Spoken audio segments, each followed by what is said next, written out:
But awesome. I think we're going to get started. It seems like the numbers are rolling in. So first off, this webinar is being broadcasted live and recorded to share with a wider audience. Thank you for joining Gadventures on a live virtual small group tour. My name's Cass, and I'll be here to ensure you have a smooth trip. Today we have Stefano, who is our Chief Experience Officer, or CEO, taking you all on a tour through Italy of his favorite places. And to kick things off, we'll be selecting 16 lucky viewers to join in on this live tour. And how does that work? If selected, you'll jump in on the live panel with myself and Stefano to give you the opportunity to ask questions on the line, connect with other travelers, and be a part of a true small group experience. We do ask you have your video on for this. Everyone else, you'll stay connected through the viewing and chat box. So if you're interested in joining the live tour, we ask that you raise your hand through Zoom. Awesome, we've got a lot of hands up. Cool. This is just going to take a moment.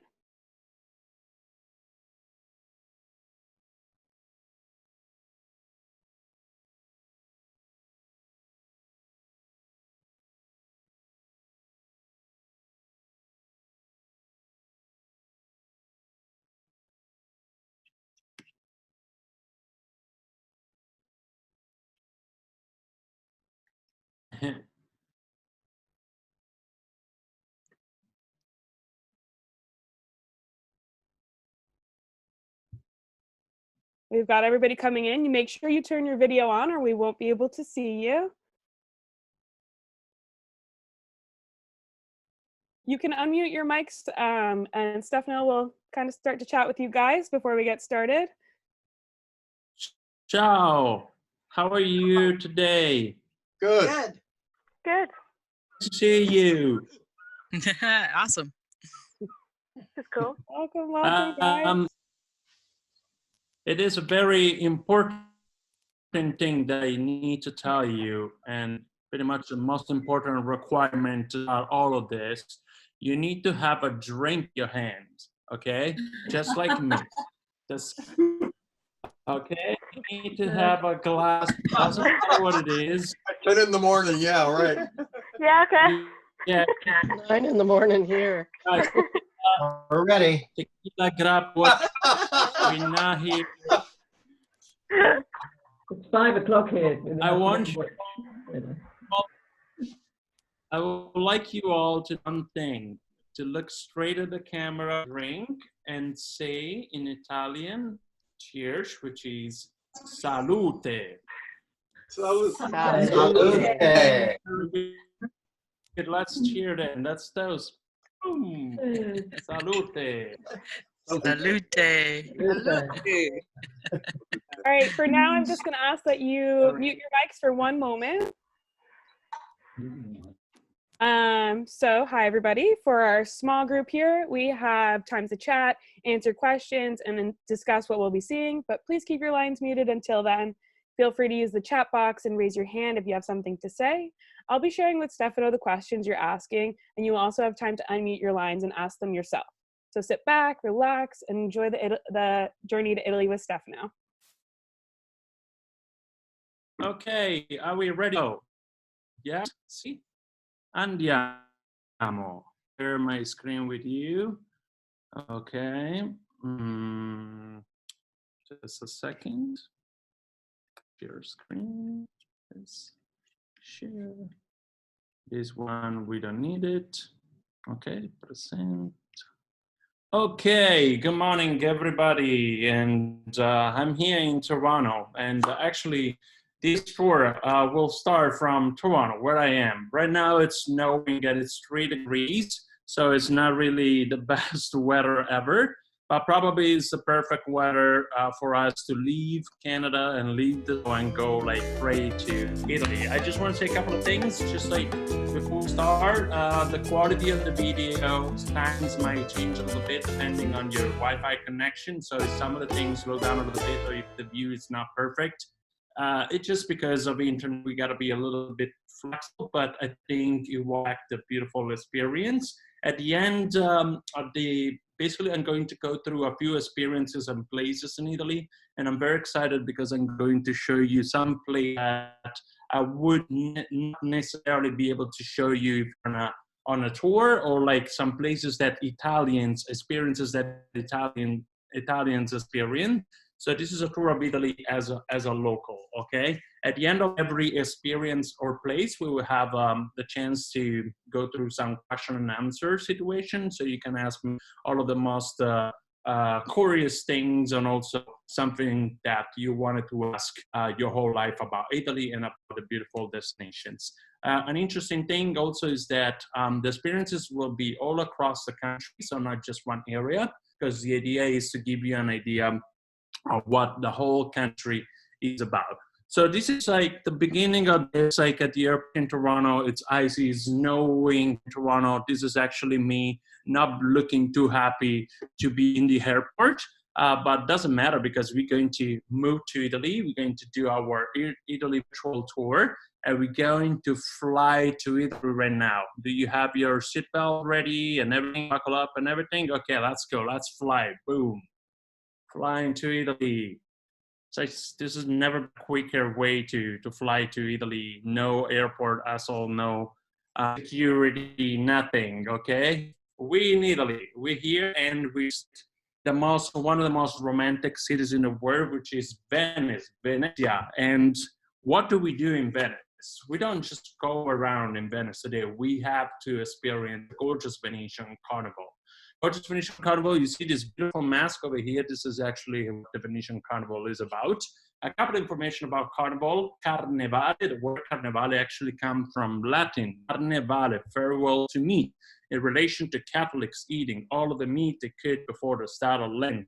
Okay, so that is the origin of the name Carnevale, and I'm pretty sure the word carnival comes from Carnevale as well.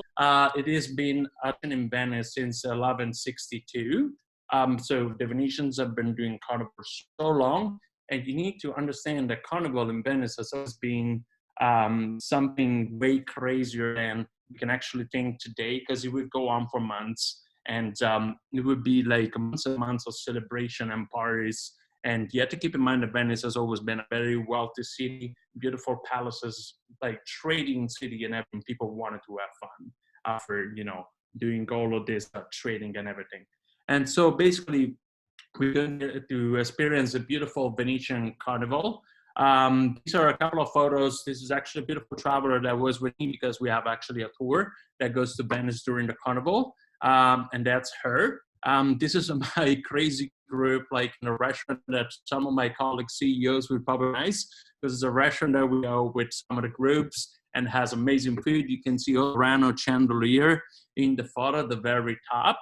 And this is a little video that I wanted to show you that gives you a little bit of an idea of what the Venetian Carnival is about. 20 seconds. Okay, let's give it a second.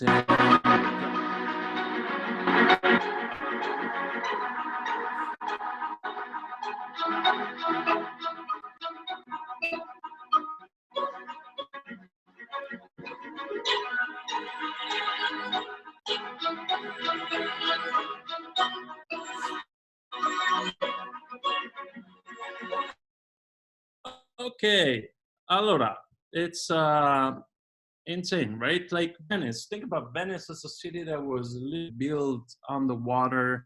It stands today on top of 1 million of wooden poles. All of the buildings are like kind of like leaning a little bit. It's like standing on top of this crazy beauty. Everything works in the water, and the carnival works in the water. It's not the only famous carnival that we also have the famous carnival in Viareggio, but it's definitely the most magical, okay? So in order to have the best experience, what do we want to do right away is to make our carnival mask, la nostra maschera di carnevale. So we go into this beautiful place, which I like to take the group sometimes. It's Via Marega. It's right in Venice, as you can see on the mark in the map. And this photo over here is actually a group of Gadventures doing like their own mask in Florence. It's actually the tour, the Venetian carnival tour that we have with Gadventures actually stops in Florence. And this actually Alice, which is the daughter of Agostino de Sì, which had been making masks for like 40 years. And this is us actually working on our masks. It's a beautiful group, like made like their own personal mask. And this is instead the Atelier Marega in Venice. Look how beautiful the masks are. Everything is made artisanally because it's a tradition that goes back to hundreds and hundreds of years. Like true artisans and true artists still make it today. There are some more masks and some dresses. Keep in mind, you can rent these dresses in Venice. It's not cheap. Like you can pay up to like a couple €1,000, like to rent a dress for just one day. You start from 300, 400, but these are gorgeous masks and dresses that you can wear. And it mostly, dates back to the 18th century. Like you have like this beautiful dresses, probably an 18th century, like beautiful lady. What are the kind of masks that you can make in Venice? You can make this mask that you probably recognize, which is the Black Doctor with just big nose over here. At the bottom, you would have some flowers. This mask comes from a scientist, like a doctor actually from France from the 10th century, and you will wear it to stay away from the contagious plague back in the days. There is actually an interesting story that we could actually combine to what we're experiencing this day, the quarantine. I know it's not the best word to hear right now, but it comes from Venice. Why? Because in Venice, when plague was happening all across Europe, they would stop boat ships out of Venice for 40 days, 40.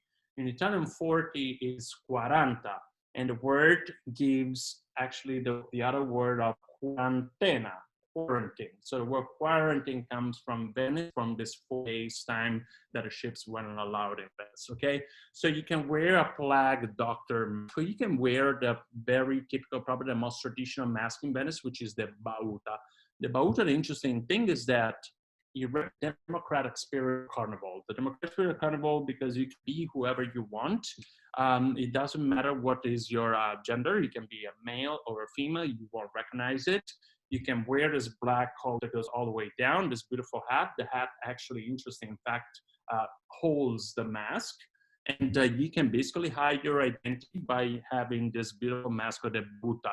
And the bauta also, if you focus on the, let me open this photo because we actually get to see, okay, let me scroll in front. When we talk about, yes, when we're talking about the mask, you see that in the mouth, it's kind of like expanded in the front. And that was to allow you to actually eat. So you would reveal your identity. So it's a pretty cool, and this is probably the most popular mask that you can make in Venice, okay? All right, so we made our beautiful carnival mask, okay? We'll learn a little bit about that, and now it's time to get a few drinks. And we're going to do a very typical Venetian experience, which is going to a Baccarat. Baccarat is a local bar in Venice. Actually, if you look at this photo over here, you see these people sitting down here. They sit in, this is Baccarat bar, a Venetian bar called El Timon, which is in Tuscany. And they're literally standing on top of a boat. They ordered a drink inside and they went on the boat to have the drink. This is Venice, guys. So it's like stands on the water. Everything is on the water. The ambulance, the police, and even your drinks, even ours are on the water. So what can you get in a real Baccarat? You can get a spritz. Spritz is actually a word that comes from German. Why does it come from German? I know it's kind of like a story, but the Austrians conquered Venice in the 19th century. They weren't really happy with how strong the wine was in Veneto, so decided to put a splash of like tonic water. Splash in German is like the spritz. And basically the word spritz come from this. It's like basically adding a little bit of sparkling water to the local wine and created this drink. Today you can have a spritz the Venetian way, which is actually not with Aperol, but with Select. This is Select. So you can get Select, which is a little bit more bitter than Aperol. Some Prosecco, and you have your typical Venetian spritz. You can have a little olive inside and it tastes even better.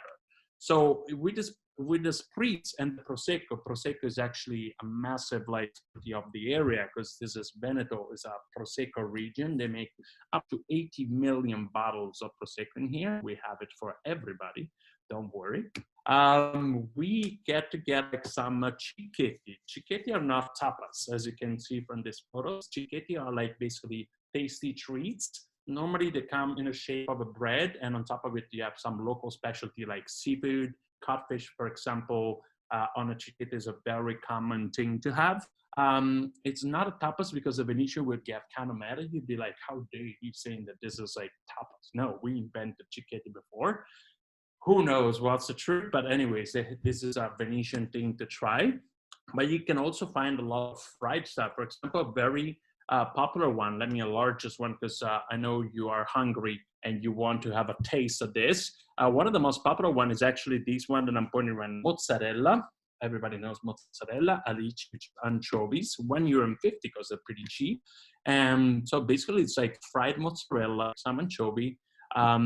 You give it a bite and it gets melted, it melts in your mouth. And it goes so well with spritz because bitter, but also a little bit sweet. It, had taste of orange and everything. It just tastes so good.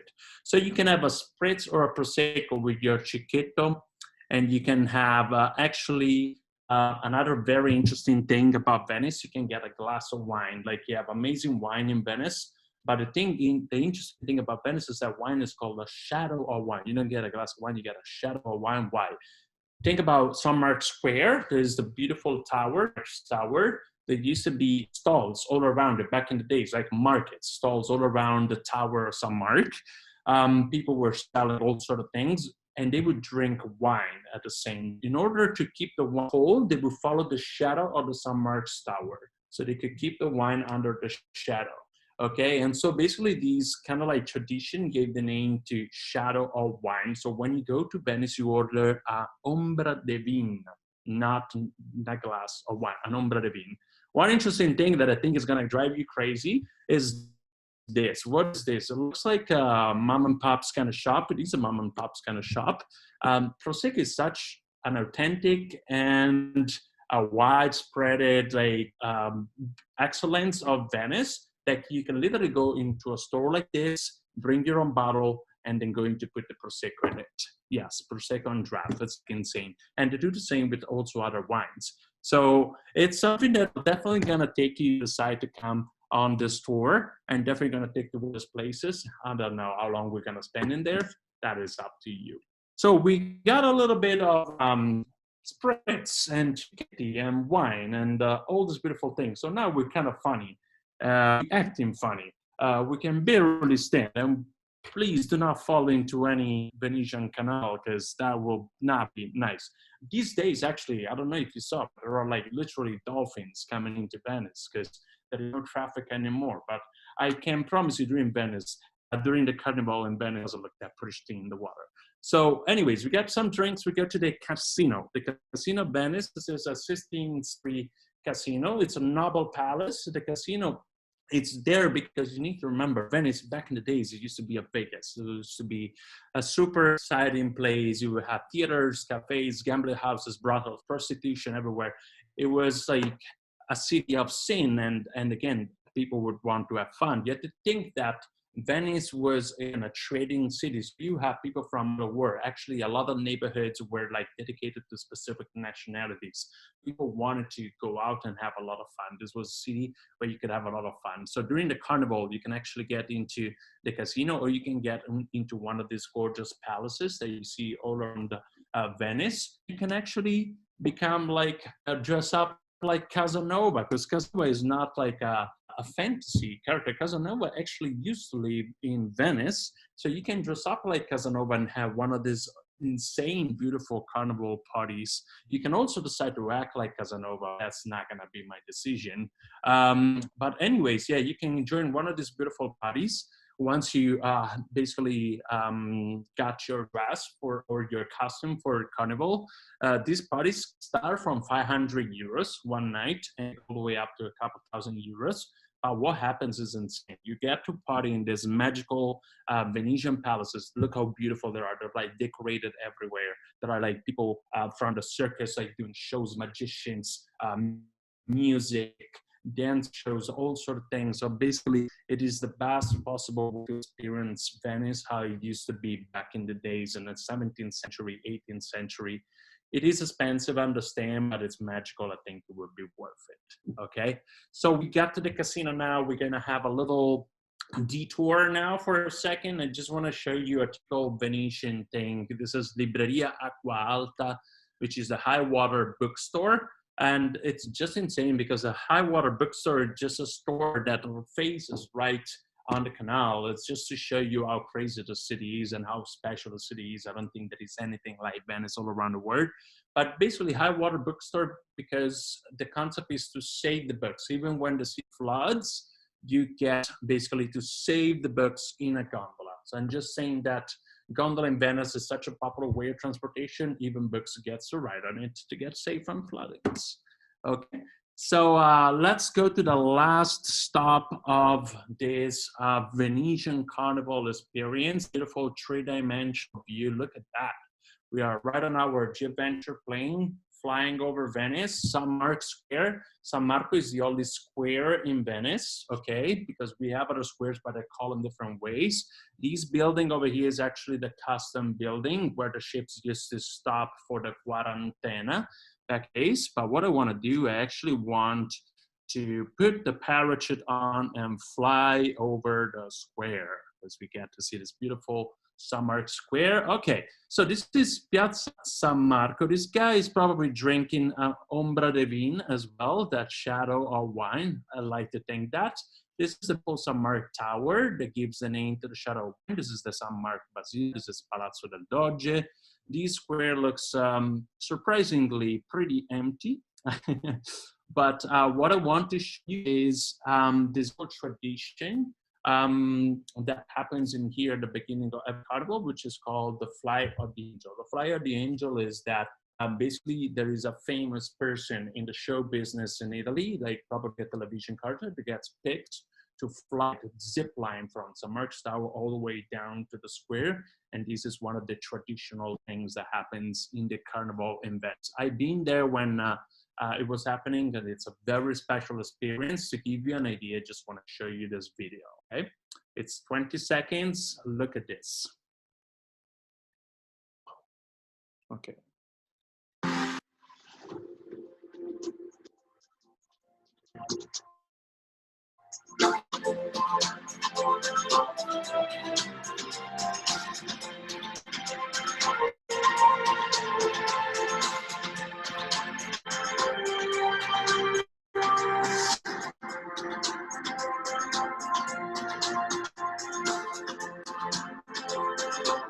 Okay, great. Yes, I know it's insane, isn't it? Like the Fly of the Angel over the square. Like actually, I would love to offer this to you as an optional activity. Unfortunately, I'm still working on my connections to get you to actually experience this on our tour. We'll see, guys. Just give me some time. I'm trying to get the right context. Anyways, this was the Venetian experience, the Venetian Carnival experience. You can actually join this on our full tour. It's called Winter in Italy with Venice Carnival, and you get to experience this incredible Venetian Carnival. So that is the experience numero uno, number one. And I would say, Cass, like, do we want to answer a couple of questions? Yeah, we had a couple of questions coming in. I think this one is important. You might have mentioned it, but Diane asked, when is Carnival?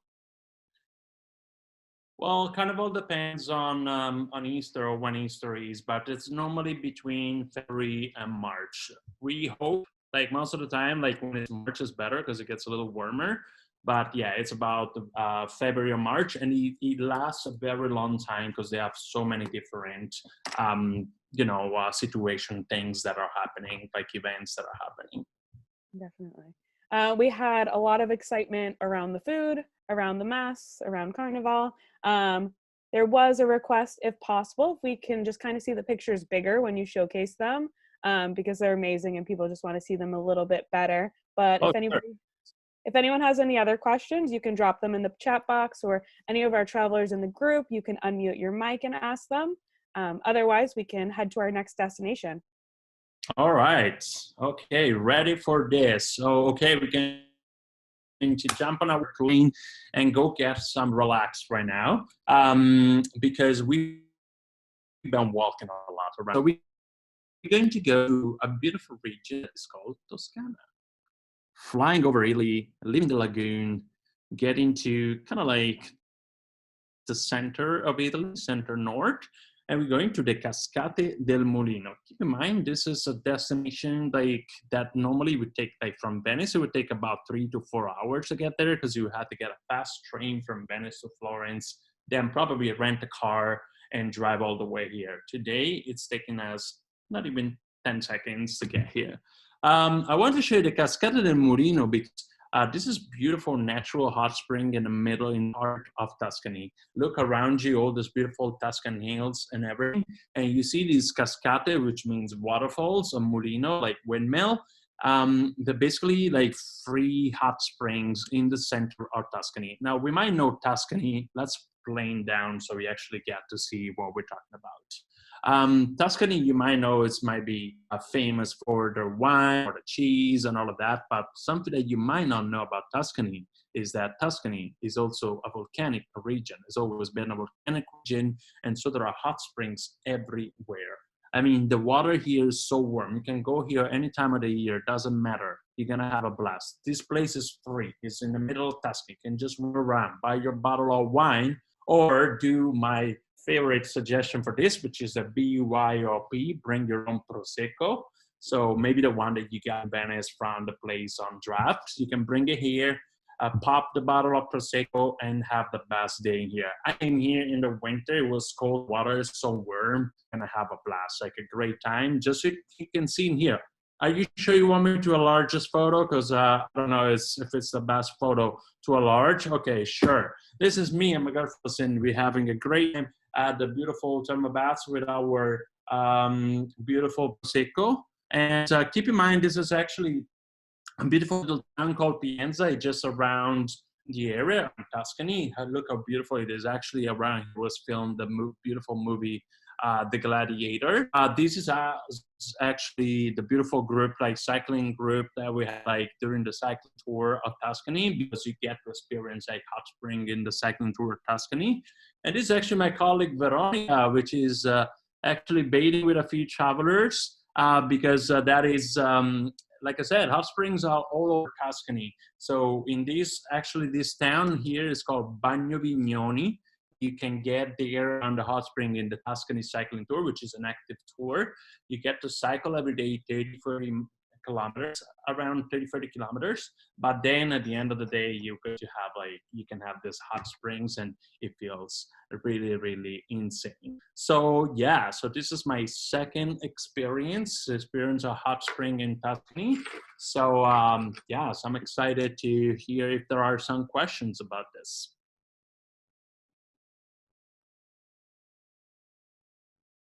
I see a lot of excitement over the Bring Your Own Prosecco. We do have a question from Christy. Are the hot springs open year round? Yeah. These are literally like public. They don't have any entrance, any gate. You can come here whenever you want. You want to come here at night, come here at night. You can come here anytime. And what's the best time you recommend to go with the least crowds? Okay, so the photo show you of me and Allison, like we over there around November. There was nobody in there. Like it was basically a private party in the beautiful Cascata del Molino. I would probably skip like the summer, first of all, because it would be too hot and I don't think it would be a pleasant experience. I would say that a month like March and April could be a perfect month to go, but also October, November, if you get lucky with the weather, because it's lower season. Not only you get to experience the hot springs where there are not lots of people around, you also get to enjoy the warmth of the water, like being like inside of the water. But also, as soon as you're done with this, you keep driving and you go to some of the little towns like Pienza, Montalcino, Montepulciano, and you won't see too many people. So you get to experience real life. So think about going there like low season. Perfect timing. And then we'll ask one more question here based off of the active cycling tour. How fit do you need to be for these? How much cycling per day? Can you give us an idea of that? Yeah, absolutely. I mean, we cycle 4 days in this cycling tour. It takes we do about 30 to 40 kilometers. Tuscany, as you can imagine, is not really flat. So you have to do some ups and downs. It's an active tour. That means that it is a consistent, physical challenge that it is involved. But if you train, you're going to do it. Basically, every day you get to explore a new town. Like one day you go to Pienza. And guys, you get in Pienza, you get prosciutto milanese, which is insane. It's a local pig with like a white shoulder belly. It's insane, but a glass of Chianti is the end of the word. And one day you go to Montepulciano, one day you go to Bagno Vignoni, where the photo is right here, and one day you get to do the lakes. So it's like 30 to 40 kilometers. One great thing that I would like to mention is that you have a van, supporting van. So if you don't feel great at a certain point during the day, you can just jump in the van, put the bicycle in the van, and just continue and explore the tour. Beautiful. Perfect. All right, let's head to the next destination. Next destination, I'm super excited about the next destination because it's going to be pretty much in a city where I spend a lot of time. And we're going to the capital of Italy, Roma. Let's fly into Roma, yes. These itinerary would take around like a couple hours to drive back to Rome from Tuscany. It's not too far away.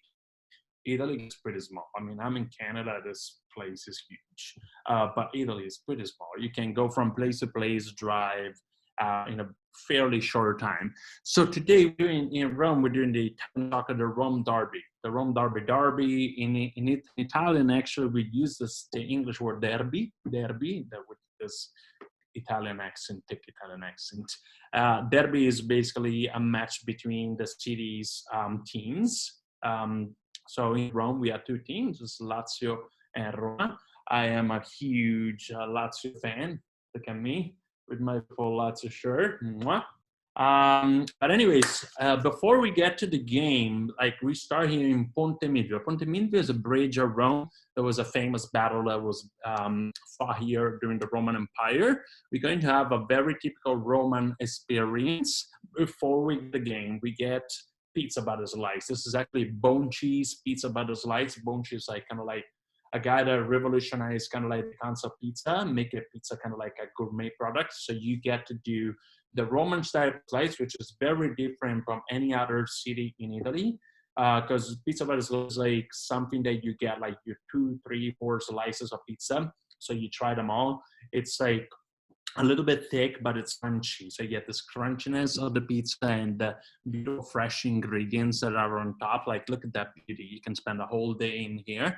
So you get a couple of slices of pizza. Then you get a suppli, which is a local specialty of Rome. It's different from arancino. It's a little lighter. Arancino is very heavy.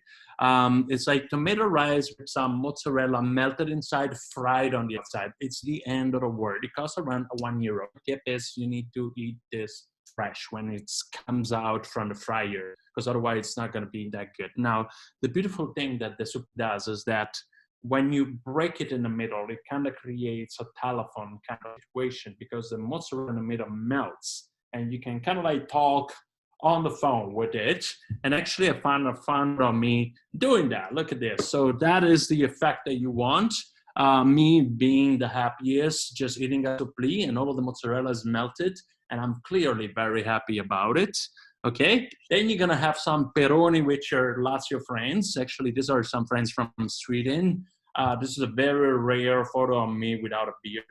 And we bought like some scarves, some jerseys to go to the stadium, and then we actually have some pre-game. So we start singing, we start like waving flags, singing, and getting ready for the game. Okay, so and then we go. Boom, we go actually to the stadium. It's a short walk and we go to a modern Roman temple, which is the Stadio Olimpico. The Stadio Olimpico is a modern Roman temple because Lazio and Roma players are gods in Rome. Like, I mean, if you win the derby or if your team is doing very well, I mean, the players will feel like the Beatles back in the golden age because they cannot go around Rome. Like, people are crazy. The rivalry is huge, and the rivalries are huge all across Italy. That's why I picked them derby, because it's made by some like magazines that are specialized in soccer. Is one of the most intense derbies in the world. Okay, it's a modern Roman temple. You get to experience this in the highlight of Italy, but a lot of our tours actually pass by Rome. This is Lucas Leiva, the Lazio legend and Liverpool legend as well. If we have some people from England, and Kluivert, the son, in a contrast. Like this is the show that you see at the stadium. This is the Roma Curva. I'm a Lazio fan, so it's a pretty hot topic in Rome. I'm sure some people from Italy right now are debating about this, but Lazio and Roma, I'm a Lazio fan. Lazio is the most ancient team in Rome, was born in 1900, but the Roma fans are a lot in Rome, probably outnumber the Lazio fan. But during the derby, that is the show that they put together. Like the Lazio fans, literally in the last derby, they created a creation of Adam. Like seriously, it's like a show in the show to spend so much money in it. My idea is what I'm trying to say here is that soccer is a religion in Italy, and you need to experience soccer. If you don't want to go to such a crazy team like the Rome Derby, go watch a game in any other team in Rome, like go watch Lazio or Roma. Doesn't matter. You're still gonna have a very pleasant time. One last thing, I just want to show you what happens when Lazio scores during the derby, real quick, just to give you an idea. Ready? 1, 2, 3.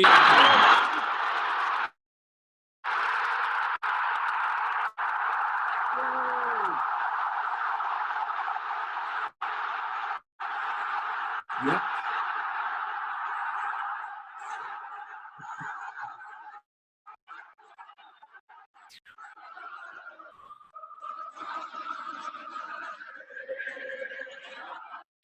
All right, so yeah, you know, you're going to follow at least 3 rows like down. So you know, it's pretty intense. That's why I would say if you don't want to go to the derby, you can go to another game. But this is my experience for Rome. Rome has a lot to offer, obviously. It's gorgeous to see, like the Roman Empire and everything. But this is one experience that I definitely recommend of participating in.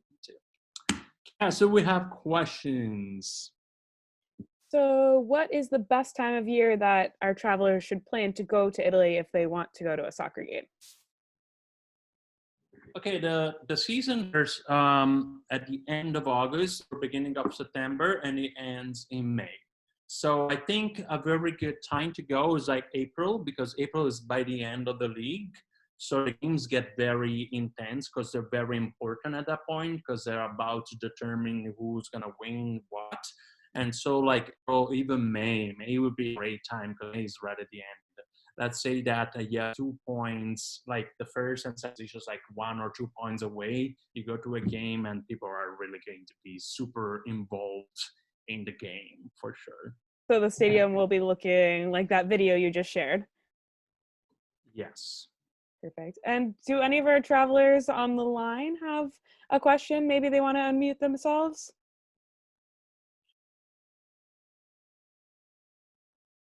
Nope. Sure, that took me a minute. I'm just wondering how much on average is the price of a ticket if you're going to one of the large derby games? Okay, so it really depends on, thank you, Glenn, for the question, by the way. It really depends on the section that you're going to be in. This is actually a good view to show you. So this side over here and this side at the bottom is called Curva, and they're the most affordable ones. In a derby, it could cost something around 35 to 40 euros.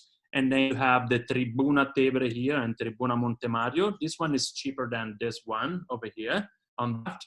This one, it costs about like 80 to 100 euros. And over here, it's like goes insane up to 200-300 euros because it's the most expensive part of the stadium. So I would say this side or this side.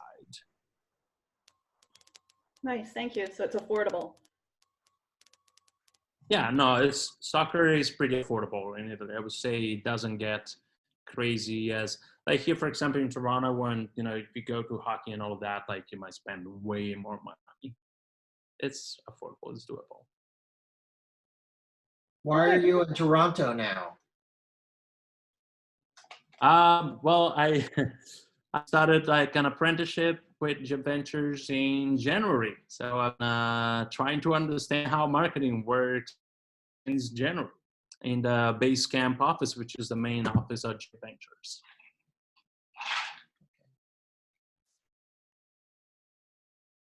Cool. Let's go to the next destination, Steph. Andiamo, let's go. So this next destination is going to be about food, and we're going south. We're going south where Italians get even more passionate about everything, okay? So let's go down to the side to the city, one of the best, most insane cities in the world, which is Napoli. As you can see, we actually just flew from my hometown, which is Frosinone hometown. Frosinone actually in halfway between Rome and Naples. To go from Rome to Naples with a fast train, which works extremely well in Italy, it takes 1 hour and 10 minutes. So it's very convenient and very great way to travel around. We are in Naples right now. It's this gorgeous city, Napoli.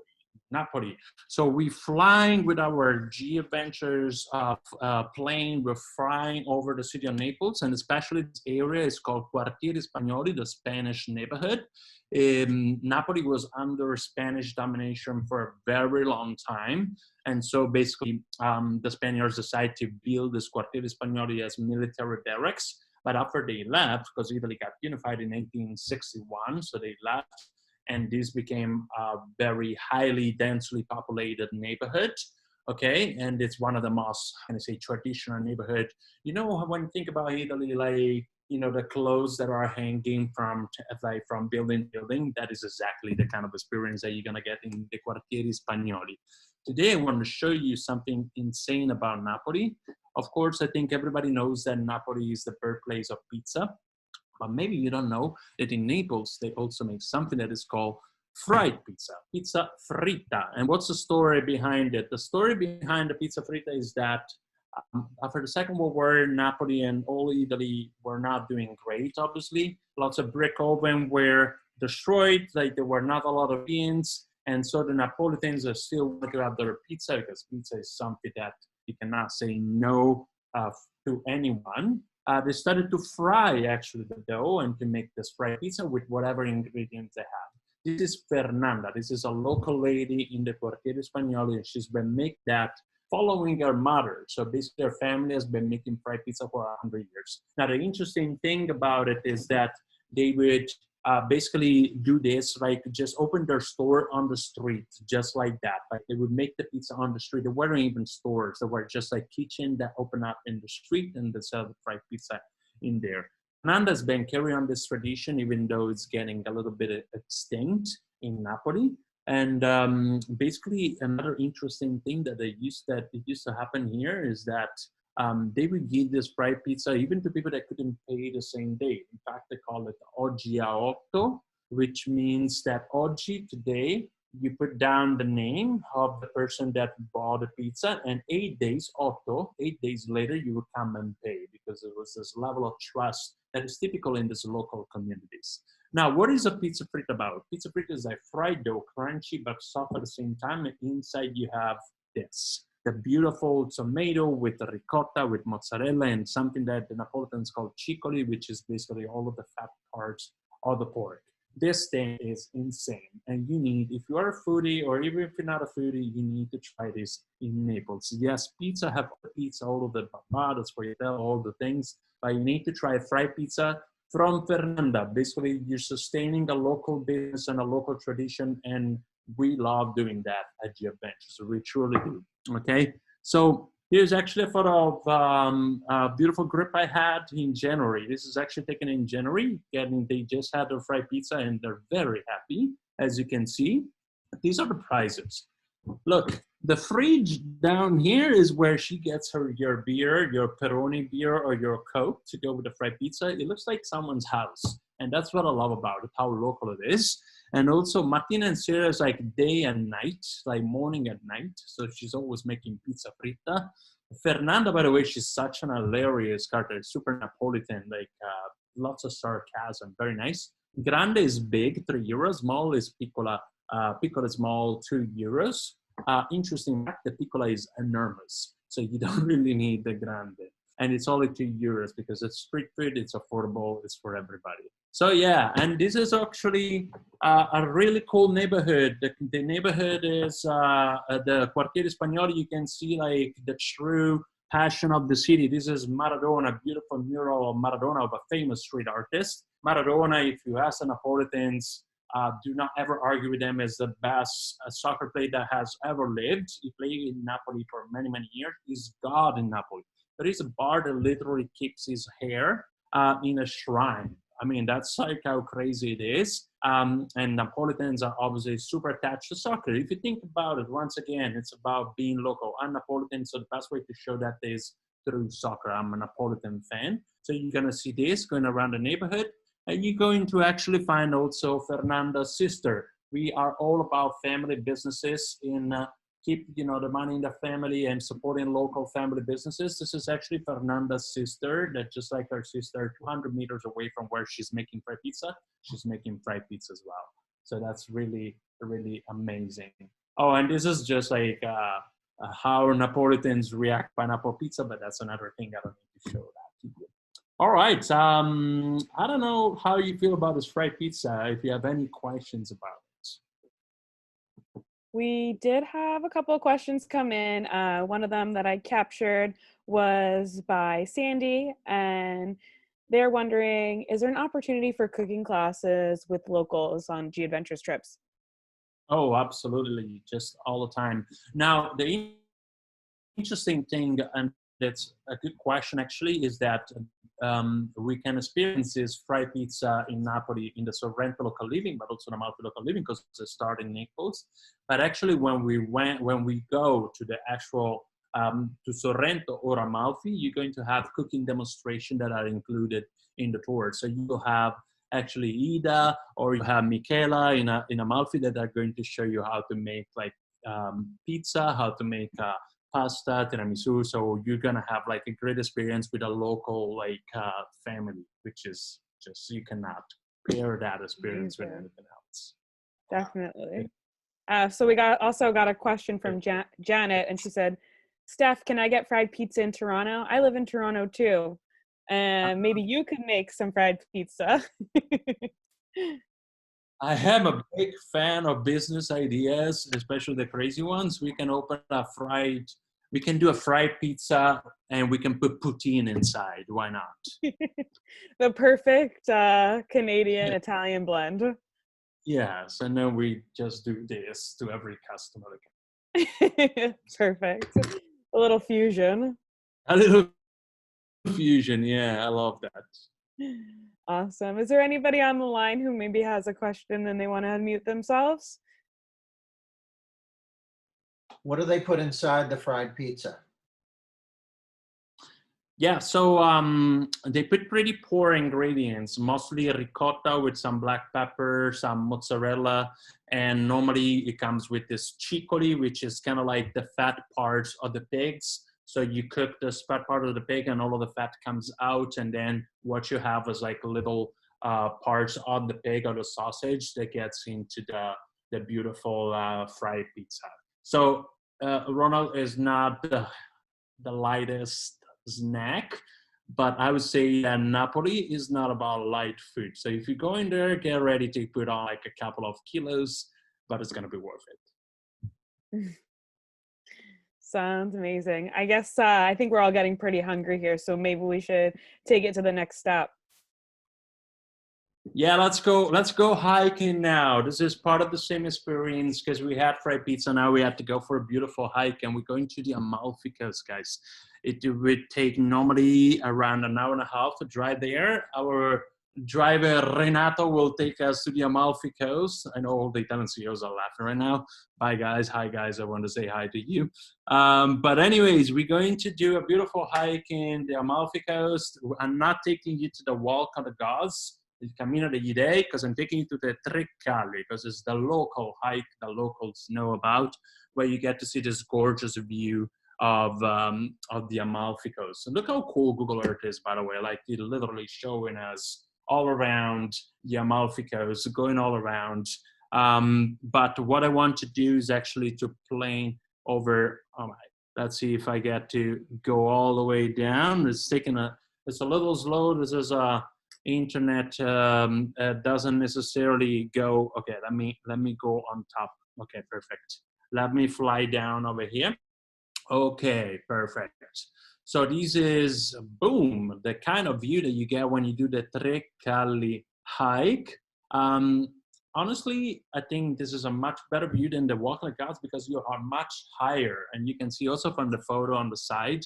Now, down here, you have Positano. And all the way down here, this is all Amalfi Coast. It's so gorgeous. Like, just imagine all those little streets that go around. At the very end, you have Capri. This is a Ligali Island, Chicken Island. There's a lot of mythology about it. And on the other side over here, this is actually the Gulf on Naples with the Vesuvius and Sorrento.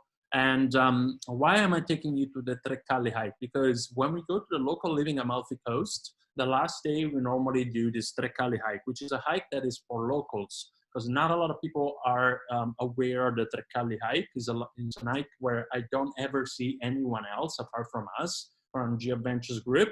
You go all the way to the top of this mountain called Tre Calli, and it opens up to this incredible view. Since we had some fried pizza, Ronald and we need to burn that. And so basically we had to do this hike. And I actually want to show you this beautiful photo of us. That's exactly where that's exactly right here. We took this beautiful photo all together. Okay, this is me with some kilos after my fried pizzas. This is a beautiful Gadventures group. This was actually January, just to go back to that question about the timing. Like we went here in January and it was the most perfect weather ever. See, we just took off our jackets.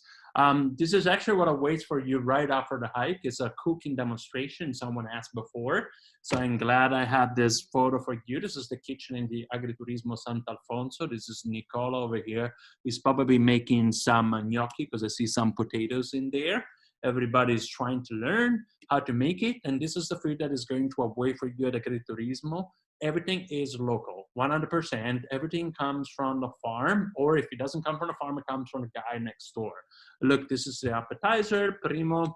This is some pasta filled with the beautiful cheese and local ingredients as well for some parmesan on top. This is a delizia al limone, lemon delicacy, because Amalfi Coast is all about lemon. Sponge cake, so delicious. Okay, this is the view that you get at Agriturismo. I would say that it's pretty nice. And this is the caprese sandwich that you can eat at the top of the Tre Calli hike. Caprese sandwich because this local living Amalfi Coast is in a town called Agerola, and Agerola has the best mozzarella in Italy, which pretty much means the best mozzarella in the world. So once again, hiking, but also eating. Questions about this? So we're getting a couple of questions about how strenuous is this hike? And how long is it? How strenuous? Strenua hike. So this hike is, this is not an active tour, it's a local living. It is more active than the one in Sorrento, but we have 4 hikes. This is definitely the toughest one. I would say that it's not an easy hike. If you're trained though, you should be fine. There is an elevation gain of about 900 meters. Unfortunately, I'm not too savvy with like feet. But it's a pretty big like elevation gain, but it's doable in about 2-3 hours. To complete it all, yeah, you make it. And the view, you get rewarded with a view which is insane. You would need like hiking boots and maybe a stick as well to make it easier. But I think that if you're a little trained, you will easily get all the way to the top. Awesome. And then does the hike end by the sea or somewhere that people could have a swim?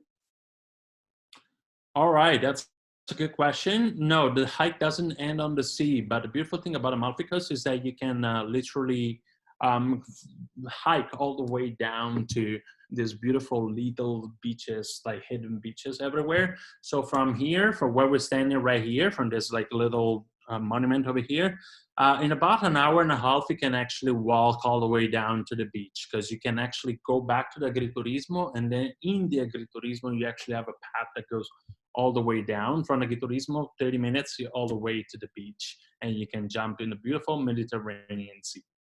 Amazing. All right, we're not going to be able to get to all these Yeah. questions. So let's go to the next destination and see what you have in store. Next destination, yes. We're going to fly into an island right now, probably the most famous Italian island in the world, in the deep south of Italy, which is going to be Sicilia, Sicily, Catania. Yeah, so these would take a good 4 hours driving. Also, because you have to keep in mind, I mean, Sicily is obviously an island, so you would need to get on a ferry to go from Calabria, which is the very southern tip of Italy, to Sicilia, which is basically separated from the body of Italy. Okay. Today is taken as a second. I wanted to take you to Sicily because Sicily is a country on its own. Like every region in Italy, we have 20 regions in Italy. Every region is special on its own way. I would say that every region is a country on its own. They have their own dialect, traditions, and everything. But this is probably even more true for Sicily because the dominations that they had, the history, the art, the food, the contamination that they have is insane around here. They were dominated by the Arabics, by the Arabs, they were dominated by the Romans, by the Greeks, by everybody, but they were always very proud, kind of like similar to the Napolitans, they kept their traditions, okay? And so when you go to Sicily, you basically jump back in time, and that's what I love. If you're into a very authentic experience of Italy, you need to experience Sicily. It has the most insane beaches, the most insane food, the most insane cities, the Baroque architecture is massive. And you get this typical experiences like the Catania famous fish market. So I'm going to have a little bit of a 3D display, and actually let's fly into the market right here. Let's see if our purchase takes us where we want to go. Give us a second for technology to work. Bam, yes, so we are right into a restaurant. Okay, that's probably not where I wanted to go. Okay, well, we are in the area around. Okay, maybe let me try again to plane into the market. Okay, let's try over here. Let's see if they actually take us to the actual market. No, into the same restaurant. Okay, anyways, doesn't matter because we do have a little bit of a view of the market over here in this photo. Let's give it a second to load. No, technology is again, okay, yeah, it's over here. So you have this beautiful seafood over here. This photos, like they cut it right in front of you. Yeah, it's pretty brutal. But at the same time, it's how it used to be back in the day. So it's a whole local area where you have this fish market. You get the fresh seafood, and then like you cook it at home. Italians love to do like fresh food every day. And so basically they love to go to the market every single morning and to buy like fresh seafood from there. Like you can get some codfish, you can get like some snapper and all the sort of things. And so you can have this beautiful experience in the Catania famous fish market. It's very local, very beautiful. I think we finally got it. Okay, we are in the market now. Thank God. Grazie mille. We were able to do it. Okay, presenta. Okay, it doesn't matter. It's just a little bit. Oh man, sorry guys for the technical problems. But all I wanted to show you was literally this. Okay, at the end of the day, this was what matters the most, and it's the fact that you can get a cone, a pepper cone with fried seafood inside with a little bit of lemon, and that's because you know they have the freshest seafood in the Catania market, and right next to it you can get this fresh seafood fried, and it's the end of the world. It's just so good.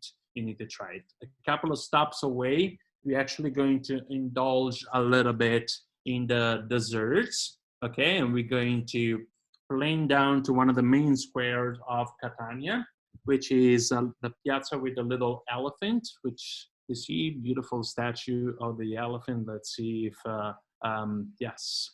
Okay, you see the beautiful elephant over here. This is the symbol of Catania.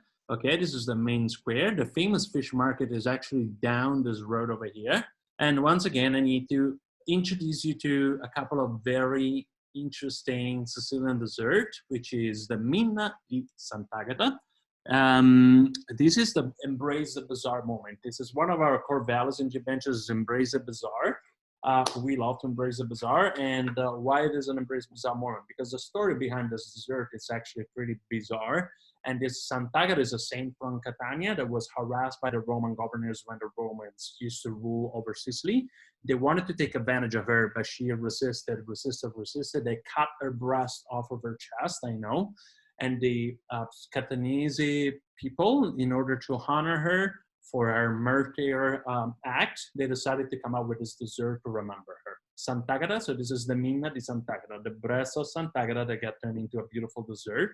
This dessert represents Sicily. Why? Because you have the sponge cake in the middle, and there's a layer of sweet, kind of like frosting around it with this candied fruit that comes from the Arabic idea of putting together like some sweet and sour combined together. It's a delicious cake that you can get in Sicily, but you can also get a beautiful cannolo siciliano. Why cannolo siciliano? Because cannolo is something that I need to explain to you. It's something that as an Italian, I would only get in Sicily or in a very typical pasticceria siciliana, Sicilian bakery. But I wouldn't get a cannolo in Rome, in Venice, really. It's a local thing. And it's made fresh. Like, you know, when the cannolo is good, when they fill it in front of you with fresh ricotta and the pistachio from Bronte, which is insane. So one more dessert, and then I just want to show you this. This is the square that we are at right now. In the back here, this mountain that is spitting some fire. What is that mountain? That is actually the last stop for our tour, is an eruption of enthusiasm. We are over the Etna volcano, and this is basically the tallest volcano, active volcano in Europe. Okay, you can go on a hike on the volcano. These are actually the beautiful photos that I actually took when I went on a hike. You can go on a hike on this Etna volcano. You get to see Catania at the bottom, but you won't see any eruption today. The only eruption that you're going to see is the eruption of enthusiasm from my beautiful Italian colleagues at Gadventures. So I want to show you a little video of them telling you that they cannot wait to see. Hi, travelers! Hope to meet you soon in Italy. Hello guys, we miss you so much here in Italy. Now we are on the couch, but soon we'll be on the road again. See you, ciao.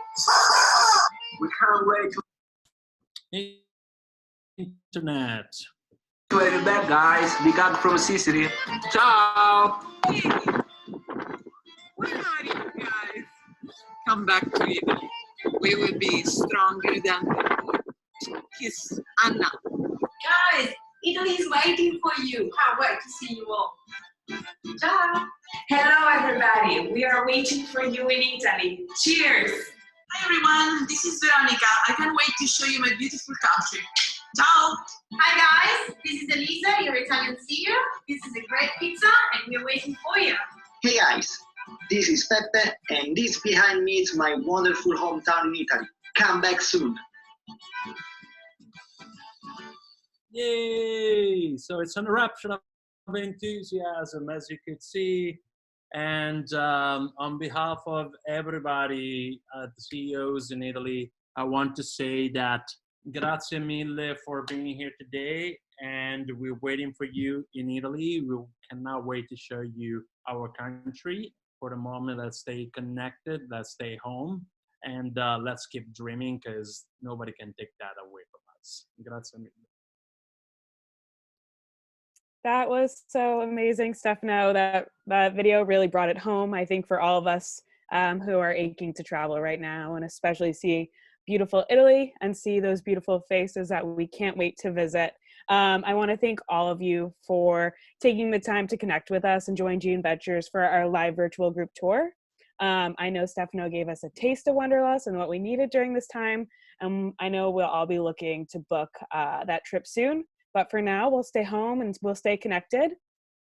Also, guys, I'll be sharing a link in the chat box. If you enjoyed your adventure with Stefano, you can show your appreciation by giving him a tip.